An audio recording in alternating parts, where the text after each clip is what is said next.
Group audit में first आता है heading main mentoring in the companies act. उसमें क्या क्या बोलते हैं, कंपनी जिसका 1 or more सब्सिडरी है उसमें क्या क्या करना पड़ता है, CFS of all its subsidiaries. दूसरा provision for preparation and operation and audit of affairs of holding company shall apply mutatis to CFS। जो प्रोविजन होल्डिंग कंपनी को अप्लाई करता है that will apply to CFS। CFS shall also be approved by board with SFS and laid out in the general meeting with the of the company with SFS। AOC 1 में तुमको file करना पड़ेगा CFS। It is mandatory he also attach a statement containing salient features of the assets of subsidiaries in the form AOC 1। CFS should be prepared as per Schedule 3 and applicable AS। ये हो गया। अब जब requirement to prepare CFS does not apply किसी condition में, number 1 तुम्हारा होल्डी और partly own subsidiary है and all other members have been intimated in writing for which proof of delivery is available. तुम्हारा सब मेंबर को इंटीमेट कर दिया राइटिंग में, प्रूफ ऑफ डिलीवरी अवेलेबल है कि वो लोग ऑब्जेक्ट नहीं कर रहा है कंपनी को इन नॉट प्रेजेंटिंग सीएफएस। और दूसरा लिस्टेड नहीं है और इन प्रोसेस ऑफ लिस्टिंग नहीं है। और तीसरा उसका अल्टीमेट होल्डिंग और अल्टीमेटरी होल्डिंग जो है वो सीएफएस प्रिपेयर कर रहा है और उसी को फाइल कर रहा है। ये 3 कंडीशन जो तुम्हारा सीएफएस बनाना जरूरत नहीं है तुम्हारा। अब दूसरा इन्वेस्टमेंट एंटिटी ही तो सीएफएस बनाना जरूरी नहीं है, it measures all its subsidiaries to FPTPL accounting. तुम्हारा इन्वेस्टमेंट एंटिटी क्या होता है, इन्वेस्टमेंट मैनेजमेंट सर्विसेज जो देता है business propose in business purpose is to invest funds or returns from capital appreciation or both. और तीसरा measure and evaluate performance of substantially all of the investment on fair value basis FPTPL basis में हमारा कहता है capital appreciation कमाना है, investment income से कमाना है, गुड्स से कमाना है। और एक इंडेक्स में no exemption available for temporary control LTFTR long term fund transfers restrictions and से कंसोलिडेशन मैंडेटरी होगा तुम्हारा। ठीक है। अब दूसरा रिस्पॉन्सिबिलिटी ऑफ पेरेंट क्या है, दूसरा रिस्पॉन्सिबिलिटी ऑफ पेरेंट क्या है, पहले आइडेंटिफाई करना कंपोनेंट, फिर उससे ऑब्टेन करना इंफॉर्मेशन एंड फॉर कंसोलिडेशन, फिर मेकिंग एप्रोप्रिएट कंसोलिडेशन एडजस्टमेंट करना। और अच्छा हमारे गैप के जीन्स पहन के हारमोनियम बजाते थे तो गैप कन्वर्जन करना ना, और हारमोनियम बजाना, मतलब हारमोनियम बजाते थे मतलब हार्मोनाइजेशन ऑफ अकाउंटिंग पॉलिसीज।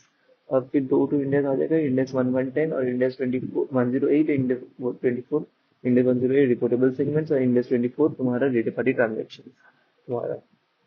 अब तीसरा heading auditors objective in audit of CFS. Auditor के क्या ऑब्जेक्टिव होना चाहिए, CFS as per are a as per applicable FRF होना चाहिए, ट्रू एंड फेयर देना चाहिए तुम्हारा opinion and inquire into the matters specified in 43(1) of Companies Act, report to matters given in 43(3) of Companies Act, and also validate requirement of preparation of CFS।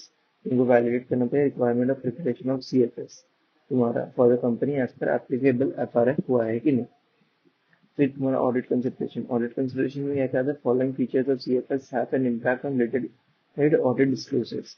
उसमें क्या क्या आता है, जैसे क्या क्या चीज audit following features of CFS क्या क्या है जो इम्पैक्ट करेगा तुम्हारा ऑडिट प्रोसीजर्स को। नंबर 1 तुम्हारा CFS is prepared on the basis of SFS and its components using in accounting standard as per applicable FRF. तुम्हारा सीएफएस प्रिपेयर होना चाहिए एज पर तुम्हारा standalone own financial statement of its parents and its subsidiaries or using AS or Ind AS as per applicable FRS। अब CFS को बनाने के लिए auditor में use the work of other auditors unless the auditor खुद वो component खुद का ऑडिटर है। तो जब वो CFS are preparing using CFS SFS of parent and component तो उधर and also other financial information मतलब क्या, उसमें क्या देखना, डिफरेंट अकाउंटिंग पॉलिसीज जो है वो सब तुमको देखना पड़ेगा जो पेरेंट और कंपोनेंट से अलग अलग है, उसको तुमको डिस्क्लोज करते हुए चलना है। फिर देखना है assess based on work alone he would be able to express opinion on true and fair view presented by the CFS if not consider using work of other auditor। तुम्हारा यदि वर्क ऑफ ऑडिटर तुम consider नहीं कर पा रहा है तो assess करो कि तुम खुद से तुम कर पाएगा। Such other auditors might be statutory auditors of the FFS of the components or auditors appointed specially for the assignment of CFS, principal auditor view।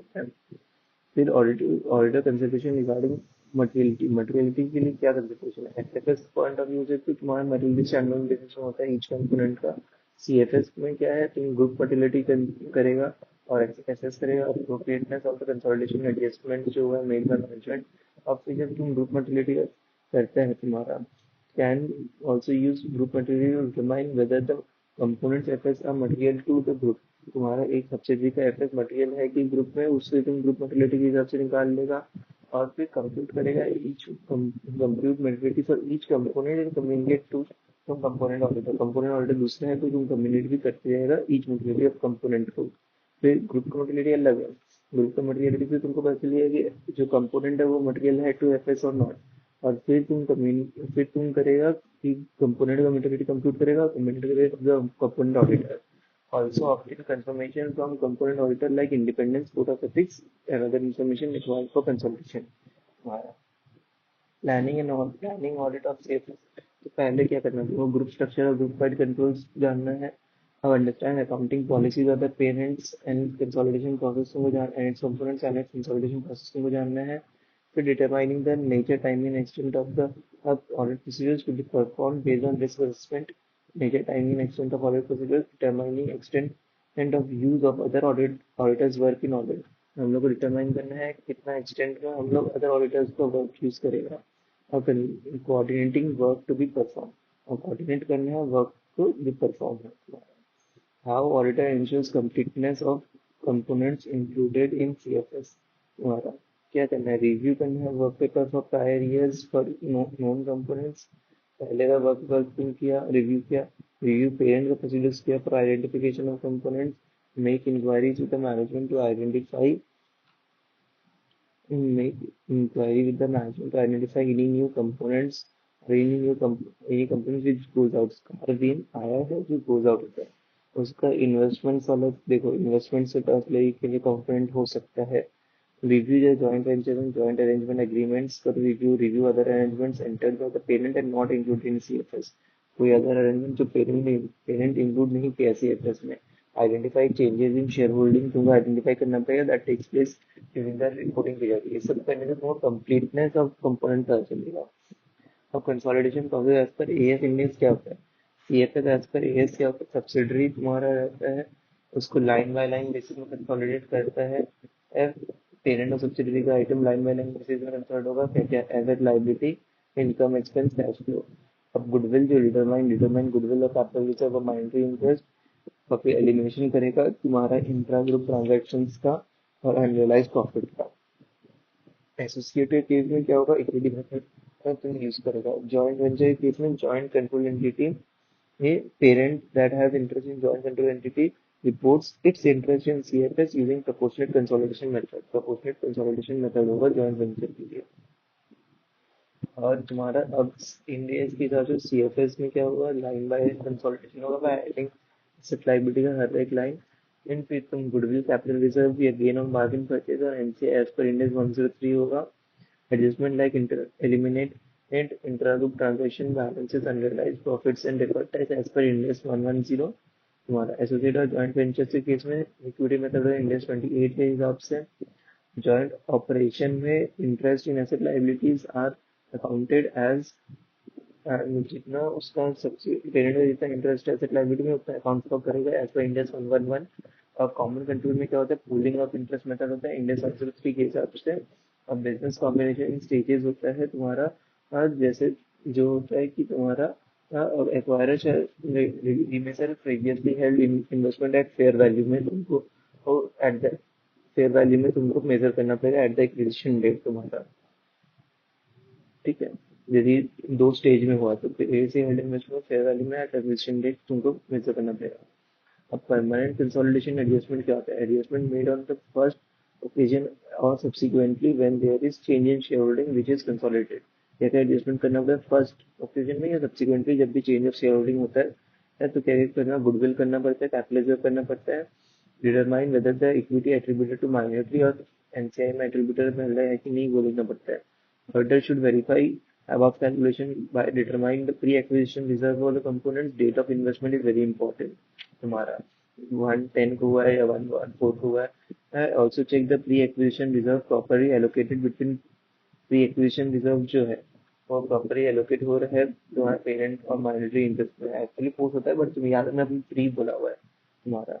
Also verify changes in permanent consolidation adjustment due to subsequent and change or disposal of shares. Example share in subsidiary 70 to 55% disposal हो गया तो permanent consolidation adjustment में क्या change होगा तुम्हारा, क्योंकि goodwill change हो जाएगा तुम्हारा, एनसीए चेंज हो जाएगा, एनसीआई 70 का 30% का 45% हो जाएगा। ठीक है। अब करंट पीरियड कंसोलिडेशन एडजस्टमेंट क्या होता है, इसमें तुमको these primary related to intergroup transactions including main क्या क्या है, this adjustment in accounting period for which CFS जो सीएफएस प्रिपेयर्ड होता है उस अकाउंटिंग ईयर के लिए बोला।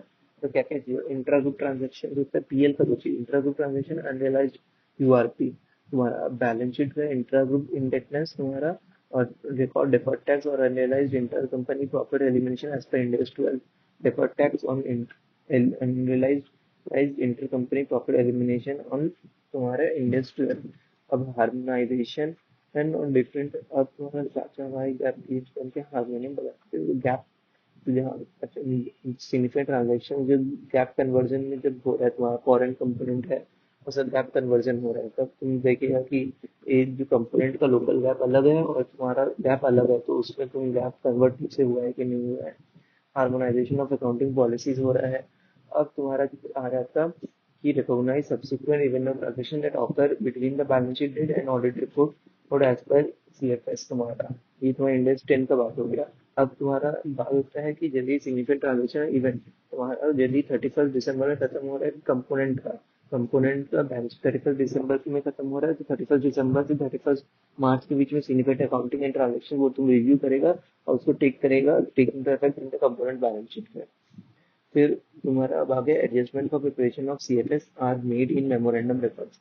Auditor should review memorandum records to verify adjustment entries made in preparation of CFS. Apart from reviewing memorandum records, auditor should inter alia verify intra-group transactions eliminate हो गया है कि नहीं, ये तो तुम देख लिया उधर।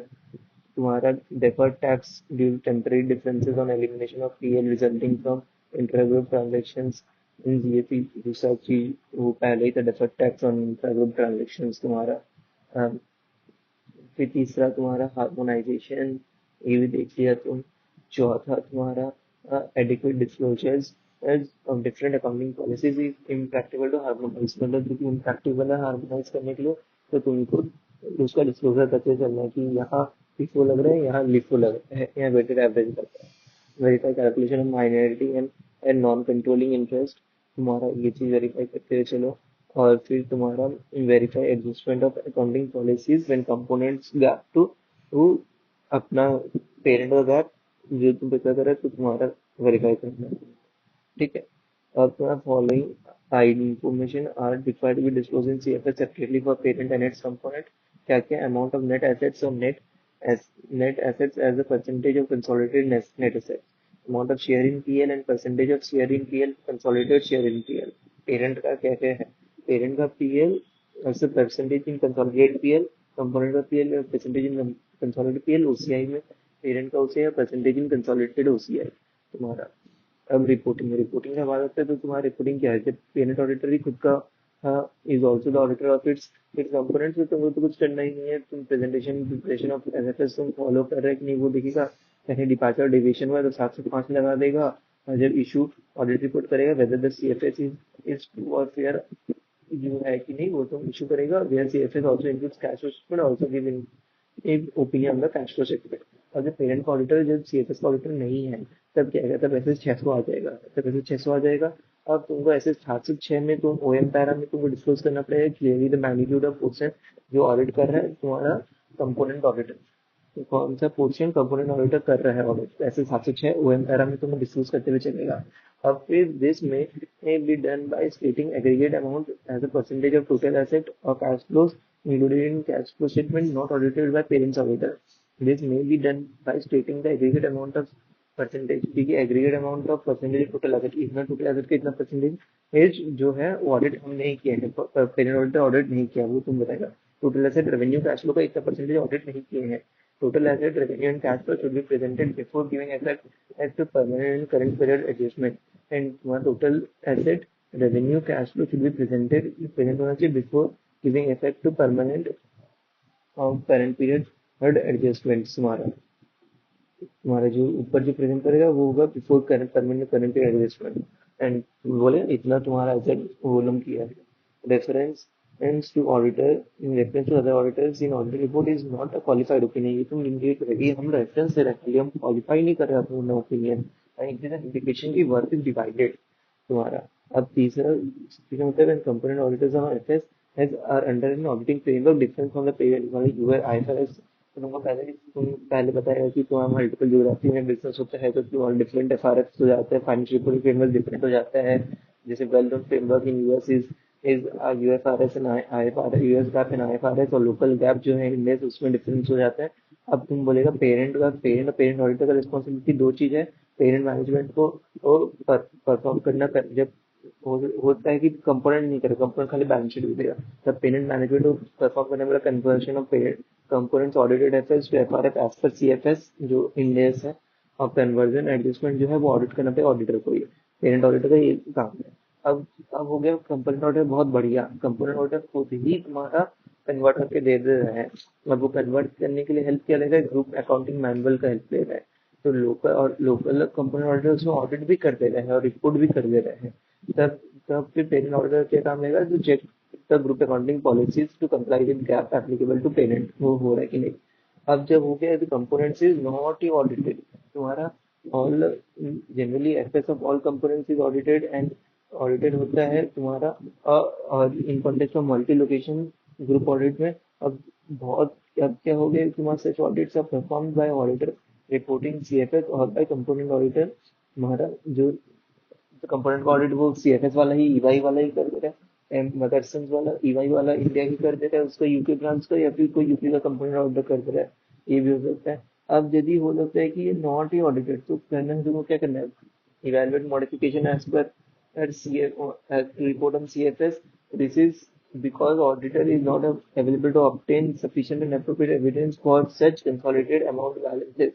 Auditor is not able to obtain significant evidence को मिलेगा तुमको ऑडिट नहीं किया तो अब तुमको इवेलुएट करना है क्वालिटी क्वांटिटी फैक्टर की वो मटेरियल है कि नहीं वो चीज अमाउंट वो चीज जो है वो ऑडिट जो है वो मटेरियल है कि नहीं है अब लास्ट केस क्या आता है कि when component auditor and auditors are under an auditing framework different from the parent तो तुमको कॉमन इंडियन गैप में लेके आना है इंडियन गैप में लेके आना हार्मोनाइज कर देना है कंसिस्टेंटली ऑडिटिंग फ्रेमवर्क और वो सब जो है तुम्हारा वो तुमको करना पड़ेगा करस्पॉन्ड टू इंडियन गैप होना चाहिए maintain consistency of audit framework enable parent auditor rely or refer to other auditors audit report कि तुम अदर ऑडिटर जो है दूसरा फ्रेमवर्क जो यूके का दूसरा फ्रेमवर्क यूज कर रहे हैं स्टैंडर्ड ऑडिटिंग दूसरा यूज कर रहे हैं उसका तुम गवाही करे ऑडिट रिपोर्ट में components office should be also be audited under framework that corresponds to Indian GAAP ठीक है The examples of information in SFS of parent and subsidiaries need not to be given in CFS. जो parent और subsidiaries है information जो CFS में नहीं देना है क्या नहीं देना है सोर्स ऑफ बोनस शेयर्स नहीं देना है सोर्स ऑफ बोनस शेयर से क्या है तुम्हारा बोनस से इशू किया तो क्या है ये अनयूटिलाइज मनीज आया अनयूटिलाइज मनीज के डिस्क्लोजर पर unutilised monies out of issue indicating form in which the component and they have been invested indicating from form in which they have been invested unutilized monies of issues those कैसे invest हुआ है तो तुम्हारा unutilized money से क्या है तुम्हारा forex आया फोरेक्स एक्सपेंडिचर आया फोरेक्स एक्सपेंडिचर तुम कहाँ का करता है डिविडेंड फॉरेन एक्सपेंडिचर तुम कहाँ करते हो dividend remitted in foreign currency होता है इंपोर्ट करता है तुम क्या RCC raw material component and spare parts capital goods RCC import on CIF basis RCC तुम्हारा और डिविडेंड तुम फॉरेन करेंसी में दे रहे हैं और foreign expenditure of royalty know how वो सब का फॉरेन एक्सपेंडिचर और तुम्हारा एमएसएमई का डिटेल्स तुम्हारा अब मैनेजमेंट रिप्रेजेंटेशन रिगार्डिंग सीएफएस में क्या करना है completeness of component her component को तुम लाया कि नहीं कैसे कंपोनेंट छूट तो नहीं गया appropriate of permanent current period consolidation adjustment appropriate है कि नहीं और फिर वो दो इंडेक्स आ गए इंडेक्स 108 रिपोर्टेबल सेगमेंट्स और इंडेक्स 24 रिलेटेड पार्टी